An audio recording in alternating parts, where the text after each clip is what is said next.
Hello everyone, my name is Mercy Montgomery and today I will be educating you on the incarceration rates of black males who have lived in low-income households.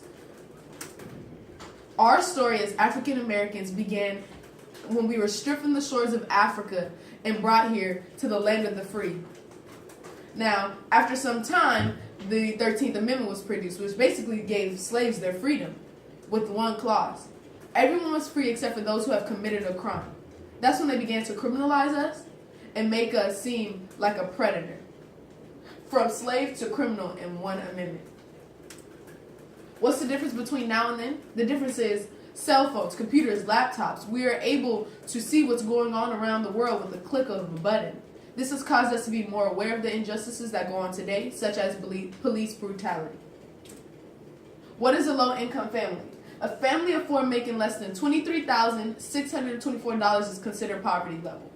In 2010, the median wealth or net worth for black families was $4,900 compared to white families, which is $97,000. This shows the large difference between those two races. 62.9% of black children whose families were in the bottom fourth of families by income remained in the bottom fourth as adults, meaning that growing up as a black child who lived in a low-income household, 62.9% of those children are unable to break this cycle and obtain a higher socioeconomic status. Let's look at the statistics. In 2001, 19 million children had parents who worked regularly but remained low income. That means that they lived in a two-parent household but still remain low income. 72% of black children are raised in a single-parent household. Now, the reason that this is relevant is because if you live in a single-parent household, you are more likely to be in a lower income state than someone who's in a two-parent household due to the fact that you only have one source of income. Obama stated on June 15, 2008 in a speech in Chicago, more than half of black children living in single-parent households, a number that has doubled since we were children. The absence of fathers is important because children who grow up with a father are 5 times more likely to live in poverty and commit crime, 9 times more likely to drop out of high school, and 20 times more likely to end up in prison. Now, these are two charts. Here is the living arrangements of children in 2015. Now, as you can see, the amount of blacks living in a two-parent household is way less compared to the other races. But we take the charts, raising them when it comes to mothers only. Now over here, these are black families living in poverty. Now, out of all the families living in poverty, 78% are headed by single mothers. The psychological aspects. 10% increase in the percentage of children living in single-parent homes lead to a 17% increase in juvenile crime, meaning that someone who is living in a a single-parent home is 17% more likely to commit a crime. Now, generally, this parent who is absent is a father. So I looked up the statistics of a fatherless home.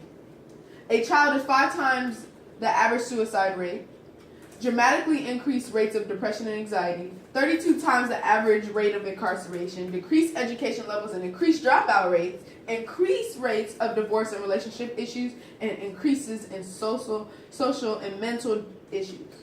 Now I want to look at the first one, which is dramatically increased rates of depression and anxiety.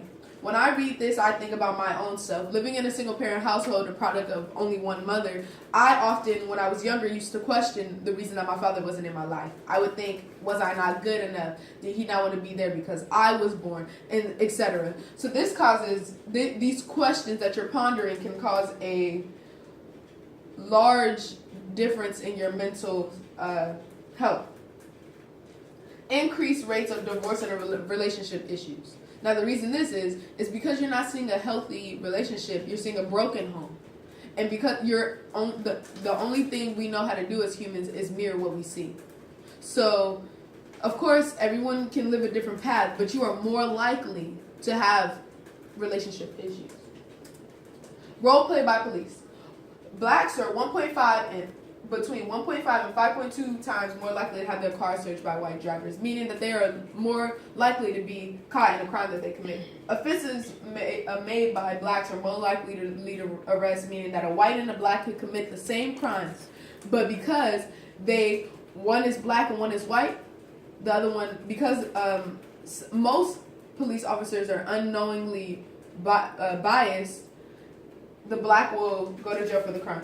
Now, when looking at the percent of stop drivers searched by police in 2001, blacks and Hispanics raised the charts when it comes to whites. Once arrested and in the justice system, because you're low income, you often are stuck with public defenders. How does this affect them? Because this public defender doesn't have your best interest at heart, they are more likely to not really care about your trial. 500,000 people in jail are innocent but too poor to pay bail, meaning that they are stuck in there because they were unable to pay the bail to get them out pending trial.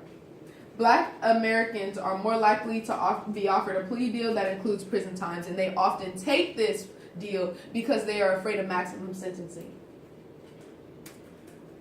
Now, I came across a movie called The 13th, and in the movie they talked about a case of Khalif Browder.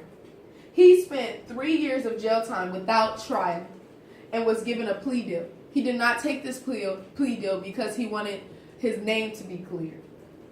He sat in that jail cell for 3 years before he was eventually given a trial and proven innocent. After the prison time, he committed suicide due to the mental deterioration that happens in jail. What can we do to change this? Rehumanization. As you can see in this photo, this was something that was going on during segregation, where blacks took a sign that said, "I am a man."